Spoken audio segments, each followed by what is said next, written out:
Newspaper Review, Friday, 1st of May 2015. Let's look at the highlights from Daily Mirror.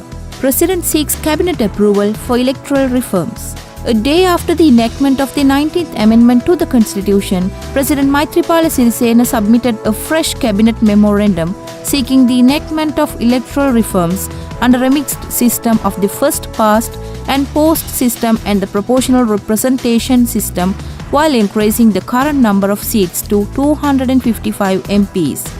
Another highlight from Daily Mirror. Vasu Vimal dig up CBK probe.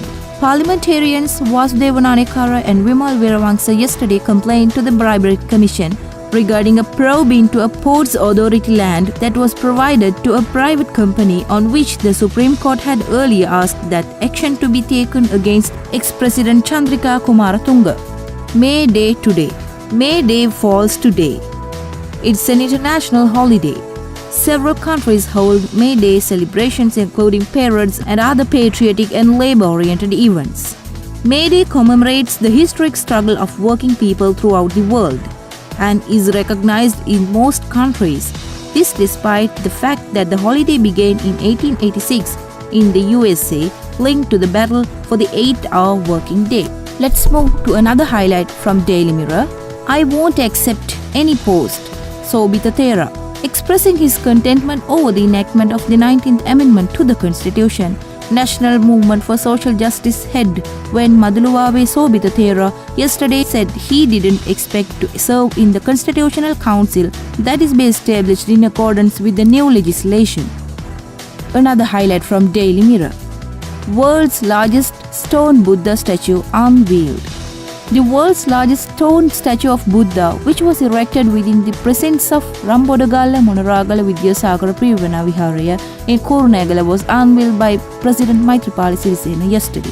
The Chief Prelate Igodamulla Amaramoli Mahanayaka Thera, Buddha Sasana Minister Karu Jayasuriya, Food Security Minister Gamini Jayavikrama Perera, and Easwaran Brothers Group Chairman D. Easwaran were present at this event. Another highlight from Daily Mirror. Pardoned girl leaves prison. The young Batikala woman Sinnathambi Sri Udaya, who was granted a presidential pardon while serving a 2-year jail term for scribbling on the Sigiriya mirror wall, was released from prison yesterday. Now let's see the highlights from Ceylon today. John proposes electric chair. Minister of Public Order and Peace John Amaratunga yesterday proposed that death by electrocution be introduced in Sri Lanka for convicted drug dealers. He made this statement commenting on the execution of drug dealers in Indonesia. Another highlight from Ceylon today. May Day rallies in Colombo.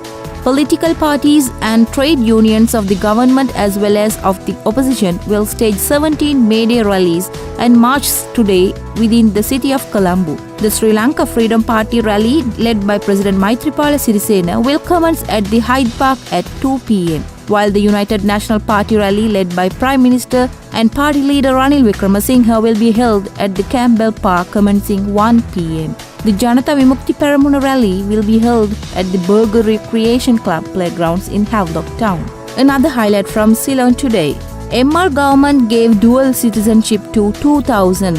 Issuing dual citizenship certificates to a number of citizens yesterday, Minister John Amaratunga said that although the granting of dual citizenship was suspended in 2011, over 2,000 persons had been given dual citizenships since then by the previous government in contravention of the law.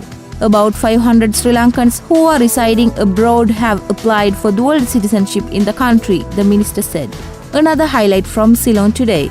Vasu Vimal in action at Siabok 4. Legal action against CBK. Jayasundara. MPs Vasudevan Anekara and Vimal Veeravangsa yesterday filed a complaint with the Commission to investigate allegations of bribery or corruption, and the Criminal Investigation Department demanding to know why no legal action has been taken against former President Chandrika Bandaranaike Kumaratunga and former Treasury Secretary Dr. P.B. Jayasundara for illegally and fraudulently giving land belonging to the Ports Authority to John Keir's holdings. Now let's see the highlights from Daily News. Presidential Task Force to recover illegal assets. recovered assets to be confiscated. The government yesterday established the Special Presidential Task Force for the recovery of illegally acquired state assets.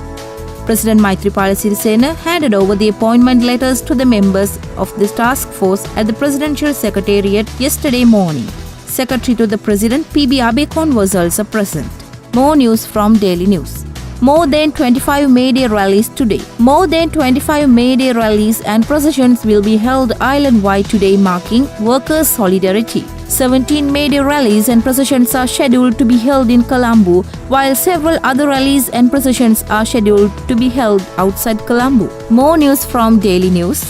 President's executive powers scrapped by 60 to 65%. Presidential Advisor on Constitutional Affairs Dr. Jayampathy Wickramaratne yesterday said that executive powers of the President has been scrapped by 60 to 65% through the 19th Amendment to the Constitution. More highlights from Daily News.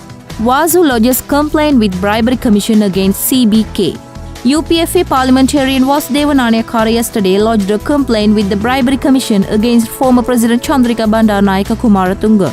In his complaint, the MP stated that no measure has been taken in accordance with the Supreme Court order delivered 7 years ago over her deal of handing over marine bunkering unit in the Colombo port.